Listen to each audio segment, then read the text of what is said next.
नमस्कार, मैं हूं करिश्मा श्रीवास्तव और आप देख रहे हैं INS न्यूज प्लस। खबरों की शुरुआत करें उससे पहले एक नजर हेडलाइंस पर। देश में संक्रमण के बढ़ते मामलों को देखते हुए केंद्र सरकार सतर्क। 8 राज्यों के मुख्यमंत्रियों के साथ की बैठक के बाद पीएम ने कहा, कोरोना पर न कहना पड़े मेरी कश्ती भी वहां डूबी जहां पानी कम था। सुप्रीम कोर्ट में कोरोना जांच के लिए पूरे देश में एक समान कीमत करने को लेकर याचिका दायर। सभी राज्यों में RT-PCR 400 रुपए में जांच करने की मांग की। SC ने केंद्र और राज्यों से मांगा जवाब। राष्ट्रपति कोविंद ने VVIP विमान एयर इंडिया 1 से भरी पहली उड़ान एयर इंडिया 1 से चेन्नई गए। राष्ट्रपति रामनाथ कोविंद भारत ने अमेरिका से खरीदे हैं 2 विमान। देश में कोरोना वायरस के बढ़ते मामलों को देखते हुए केंद्र सरकार अब और भी सतर्क हो गई है। आज पीएम मोदी ने कोरोना के हालातों पर समीक्षा और वैक्सीन की रणनीति को लेकर देश के कई राज्यों के मुख्यमंत्रियों के साथ डिजिटल माध्यम से बैठक की है और इस बैठक में गृह मंत्री अमित शाह भी शामिल थे। देखिए पीएम मोदी ने आज क्या कहा। देश में कोरोना वायरस की स्थिति गंभीर बनी हुई है। कुछ राज्यों में कोरोना वायरस के मामले फिर से बढ़ रहे हैं। ऐसे में प्रधानमंत्री नरेंद्र मोदी कोरोना से सबसे ज्यादा प्रभावित राज्यों के मुख्यमंत्रियों के साथ बैठक की। इनमें दिल्ली, गुजरात, हरियाणा, केरल, महाराष्ट्र, पश्चिम बंगाल, छत्तीसगढ़ और राजस्थान शामिल है। बैठक में गृह मंत्री अमित शाह भी मौजूद रहे। इसके साथ ही पीएम मोदी ने कहा कि ये अभी तय नहीं हुआ है कि किस वैक्सीन की कीमत कितनी रखी जाएगी। हालांकि भारत में बनाए जा रहे 2 टीके इस रेस में सबसे आगे हैं। साथियों, आप भली भांति परिचित हैं कि कोरोना की वैक्सीन को लेकर इंटरनेशनली और नेशनली किस तरह की खबरें आ रही हैं। आज दुनिया में भी और देश में भी, जैसा अभी आपको प्रेजेंटेशन में पूरा डिटेल बताया गया, करीब करीब आखिरी दौर पर वैक्सीन के रिसर्च में काम पहुंचा है। भारत सरकार हर डेवलपमेंट पर बारीकी से नजर रखे हुए हैं। हम सबके संपर्क में भी हैं और अभी ये तय नहीं है कि वैक्सीन की 1 डोज होगी, 2 डोज होगी या 3 डोज होगी। ये भी तय नहीं है कि इसकी कीमत कितनी होगी, उसकी कीमत कितनी होगी, ये कैसी होगी। यानी अभी भी इन सारी चीजों के सवालों के जवाब हमारे पास नहीं है, क्योंकि जो इसके बनाने वाले हैं, दुनिया में जिस प्रकार की कॉर्पोरेट वर्ल्ड भी है, उनका भी एक कंपटीशन है। दुनिया के देशों के भी अपने अपने डिप्लोमेटिक इंटरेस्ट होते हैं। WHO से भी हमें इंतजार करना पड़ता है। तो हमें ये इन चीजों को वैश्विक संदर्भ में ही आगे बढ़ना पड़ेगा। हम इंडियन डेवलपर्स और मैन्युफैक्चरर के साथ भी हमारी जो भी टीम काम कर रही है पूरी तरह संपर्क में। इसके साथ ही पीएम मोदी ने लोगों को चेताया कि कोरोना पर हमें ये न कहना पड़े मेरी कश्ती भी वहां डूबी जहां पानी कम था। इस वक्त लापरवाही नहीं कर सकते। इस चौथे चरण में लोगों को कोरोना की गंभीरता के प्रति हमें फिर से जागरूक करना ही होगा। हम एकदम से वैक्सीन पर शिफ्ट तो जिसका काम करना है करेंगे, हमें तो कोरोना पर ही फोकस करना है। हमें किसी भी हालत में ढिलाई नहीं बरतने देनी है।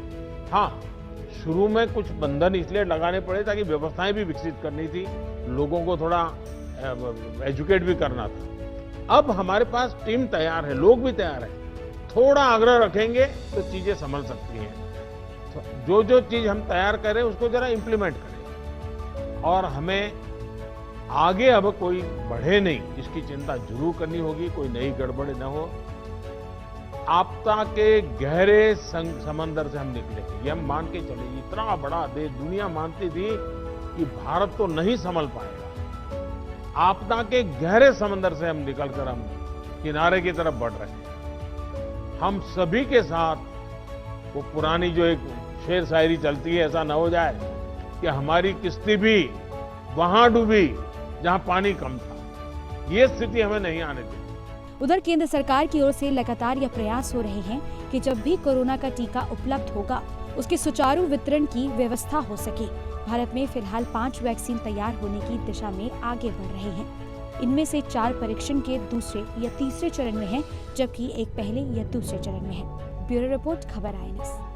देश में कोरोना वायरस के बढ़ते मामलों के बीच सुप्रीम कोर्ट में कोविड-19 की जांच के लिए पूरे देश में एक समान कीमत रखी जाए, इसके लिए सुप्रीम कोर्ट में एक याचिका दाखिल हुई है और अब सुप्रीम कोर्ट इस याचिका को सुनने के लिए भी तैयार हो गई है और सुप्रीम कोर्ट ने अब राज्य सरकार और केंद्र सरकार को नोटिस जारी कर इसके लिए जवाब भी मांगा है। दुनिया में कोरोना वायरस का कहर अभी भी बरकरार है। भारत में कोरोना वायरस के मामले 91 लाख के पार पहुंच गए हैं। कोरोना वायरस महामारी के बीच महंगे टेस्ट को लेकर मामला अब सुप्रीम कोर्ट में पहुंचा है। सुप्रीम कोर्ट ने मंगलवार को पूरे भारत में समान रूप से कोरोना के लिए आरटी-पीसीआर टेस्ट के लिए अधिकतम दर तय करने के लिए जनहित याचिका पर केंद्र सरकार की प्रतिक्रिया मांगी। वकील अजय अग्रवाल की ओर से दायर एक जनहित याचिका पर ये सुनवाई हुई। सुप्रीम कोर्ट में याचिका दाखिल करते हुए कोरोना के आरटी-पीसीआर टेस्ट की कीमत पूरे देश में एक समान करने की मांग की गई और इसे 400 रुपए तक ही रखा जाना चाहिए। मामले में सुप्रीम कोर्ट ने केंद्र को नोटिस जारी किया है। वहीं सुप्रीम कोर्ट ने याचिका को सूचीबद्ध कर लिया है और इस पर 2 सप्ताह बाद सुनवाई की जाएगी। आपको बता दें कि देश की राजधानी दिल्ली में कोरोना के बढ़ते मामलों को देखते हुए केंद्रीय गृह मंत्री अमित शाह और केंद्रीय स्वास्थ्य मंत्री डॉक्टर हर्षवर्धन ने आरटी-पीसीआर मोबाइल टेस्टिंग लेबोरेटरी की शुरुआत की थी, जिसकी कीमत 499 रुपए तय की गई है। लेकिन देश के दूसरे राज्यों में जांच के लिए अलग अलग दाम है। ब्यूरो रिपोर्ट, खबर INS। देश में कोरोना वायरस का कहर अब भी बरकरार है, लेकिन राहत की बात यह है कि पिछले 17 दिनों से रोजाना आए हुए मामलों में कमी देखी जा रही है और 50,000 से कम मामले दर्ज किए जा रहे हैं। पिछले 24 घंटे में 37,000 से ज्यादा नए मामले सामने आए हैं, जिसके बाद आंकड़ा अब 91 लाख के पार पहुंच चुका है। लेकिन अगर हम बात करें राजधानी दिल्ली की, तो यहाँ पर स्थिति अभी भी गंभीर बनी हुई है। दिल्ली में पिछले 24 घंटे में 121 लोगों की जान जा चुकी है।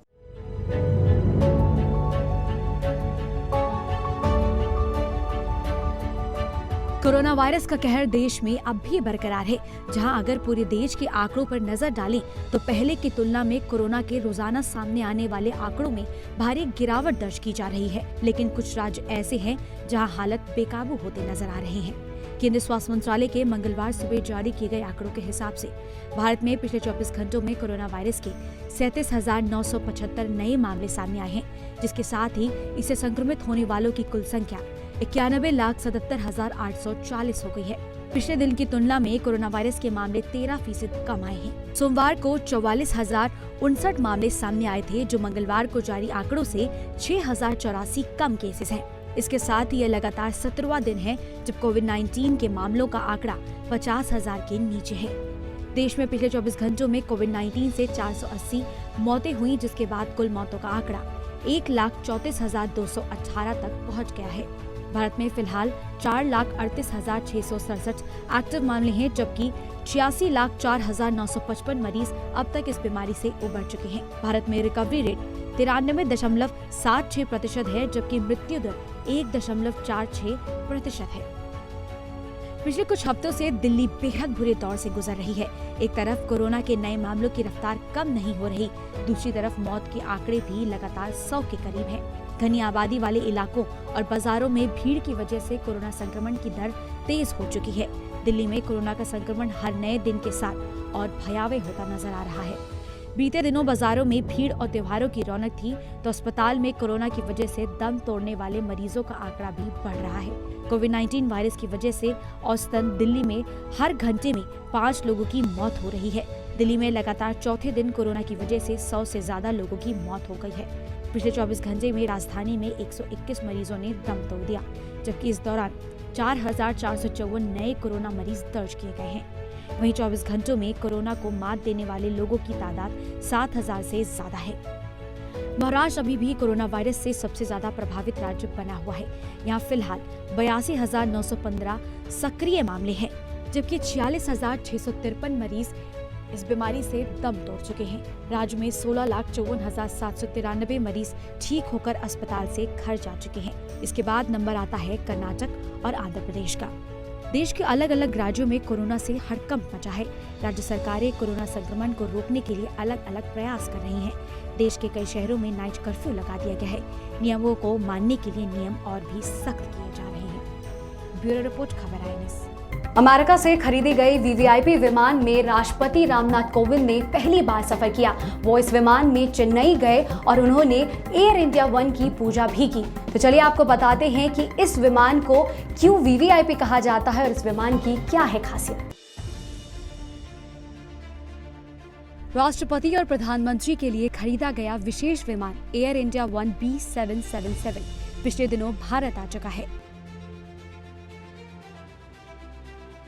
आज राष्ट्रपति रामनाथ कोविंद इस विशेष विमान से पहली बार चेन्नई के लिए रवाना हुए। ये एयर इंडिया 1 की पहली फ्लाइट है। रवाना होने से पहले राष्ट्रपति ने विमान की पूजा अर्चना भी की। बता दें कि भारत ने अमेरिका से ऐसे 2 विमान खरीदे हैं। ये बोइंग 777 विमान में large aircraft, infrared counter measures और सेल्फ प्रोटेक्शन स्वीट युक्त मिसाइल डिफेंस सिस्टम लगा है। तो चलिए आपको बताते हैं क्यों खास है ये विमान। एयर इंडिया 1 विमान मिसाइल डिफेंस सिस्टम से लैस है, यानी कि इस विमान में मिसाइल हमले का कोई असर नहीं होगा। विमान हवा में उड़ते हुए ईंधन भर सकता है। विमान में ऑफिस, कॉन्फ्रेंस हॉल, किचन और मेडिकल सुविधाएं भी हैं। विमान में सुरक्षित सैटेलाइट कम्युनिकेशन सिस्टम लगा है। इसमें सबसे आधुनिक और सुरक्षित सैटेलाइट कम्युनिकेशन सिस्टम भी लगा है। बता दें कि इसका पहला विमान पिछले माह भारत आया था। अमेरिका के डलास में इन विमानों को कस्टमाइज किया गया। इसके लिए 2018 में ही भारत और बोइंग कंपनी की डील हुई थी। इसकी खासियत ये है कि बिना रुके ही ये विमान अमेरिका से भारत तक उड़ान भर सकता है। ब्यूरो रिपोर्ट, खबर टाइम्स। केंद्र सरकार की ओर से लाए गए कृषि कानून के खिलाफ पंजाब के किसान उग्र हैं। करीब पिछले 2 महीने से ज्यादा समय से उनका विरोध प्रदर्शन जारी है, लेकिन सोमवार को प्रदर्शन खत्म करने के बाद एक बार फिर मंगलवार को किसानों ने फिर से रेलवे ट्रैक्स को जाम कर दिया और ट्रेन की आवाजाही को रोक दिया है। देखिए पूरी रिपोर्ट। पंजाब में रेल सेवाओं को बहाल किए जाने के एक दिन बाद ही मंगलवार को किसानों की ओर से अमृतसर जिले के जंडियाला रेलवे स्टेशन पर रेलवे ट्रैक को रोक दिया गया, जिसके चलते रेल मार्ग को बदलने की नौबत आई। भारी संख्या में ट्रैक पर बैठे किसानों ने जंडियाला रेलवे स्टेशन पर स्वर्ण मंदिर एक्सप्रेस की एंट्री रोक दी, जिसके बाद ट्रेन को तरन तारण स्टेशन के रास्ते से अमृतसर भेजा गया। आंदोलन में शामिल किसान केवल मालगाड़ियों को जालंधर अमृतसर मार्ग से गुजरने की अनुमति दे रहे हैं। इस वक्त सिर्फ जालंधर अमृतसर मार्ग पर ही समस्या देखने को मिल रही है, जबकि जम्मू जालंधर मार्ग बिल्कुल साफ है। ਅਸੀਂ ਵੀਰੇ ਆਪਣੇ ਜਿਹੜੇ ਆਰਡੀਨੈਂਸ ਜਿਹੜੇ ਜਾਰੀ ਕੀਤੇ, ਕਾਨੂੰਨ ਬਣਾਏ ਆ, ਕਾਲੇ ਖੇਤੀ ਕਾਨੂੰਨ ਬਣਾਏ ਆ, ਜਿਹਦੇ ਨਾਲ ਸਾਡੀ ਖੇਤੀ ਕਿੱਤਾ ਤਬਾਹ ਹੋ ਰਿਹਾ, ਜਿਹਦੇ ਨਾਲ ਪੰਜਾਬ ਦੀ ਇਕਨੋਮੀ ਤਬਾਹ ਹੋ ਰਹੀ ਆ, ਸੰਘੀ ਢਾਂਚੇ ਤੇ ਬਹੁਤ ਵੱਡਾ ਹਮਲਾ ਵਾ, ਅਧਿਕਾਰ ਖੋਏ ਜਾ ਰਹੇ ਸੂਬਿਆਂ ਦੇ। ਇਹਨਾਂ ਸਾਰੇ ਮਸਲੇ ਨੂੰ ਲੈ ਕੇ ਅਸੀਂ ਬੈਠੇ ਹੋਏ ਆ ਤੇ ਇਹ ਅੰਦੋਲਨ ਸਾਡਾ 2 ਮਹੀਨੇ ਤੋਂ ਚੱਲ ਰਿਹਾ ਤੇ ਲਗਾਤਾਰ ਜਾਰੀ ਆ। ਹਾਂ, ਮਾਲ ਗੱਡੀਆਂ ਨੂੰ ਅਸੀਂ ਜ਼ਰੂਰ ਖੋਲ੍ਹ ਦਿੱਤੀ ਹੋਈ ਹੈ, ਮਾਲ ਗੱਡੀਆਂ ਲੰਘ ਸਕਦੀਆਂ। ਹੁਣ ਕਿਹੜੀ ਗੱਡੀਆਂ ਰੋਕੀਆਂ ਜਾਣਗੀਆਂ ਜੀ? ਅਸੀਂ ਪੈਸੇਂਜਰ ਗੱਡੀਆਂ ਸਿਰਫ रोकांगे। देर रात को दोबारा किसानों की ओर से रेलवे ट्रैक जाम करने के बाद अधिकारियों की बेचैनी बढ़ गई। बता दें, किसान मजदूर संघर्ष कमेटी ने उस समय रेल ट्रैक को जाम किया जब 2 महीने बाद एक बार फिर रेल पटरी पर दौड़नी शुरू हुई ही थी कि जंडियाला से पहले आते स्टेशन ब्यास में रेल के पहियों को जाम कर दिया गया। हालांकि बाकी किसानों ने यात्री ट्रेन चलाने के लिए रेलवे ट्रैक खाली कर दिए हैं, पर किसान मजदूर संघर्ष कमेटी ने पहले ही साफ किया था कि वो रेल ट्रैक तब तक खाली नहीं करेंगे जब तक कृषि ऑर्डिनेंस रद्द नहीं किए जाते। ब्यूरो रिपोर्ट, खबर टाइम्स। तो आज के न्यूज़ प्लस बुलेटिन में इतना ही। इजाजत दीजिए, नमस्कार।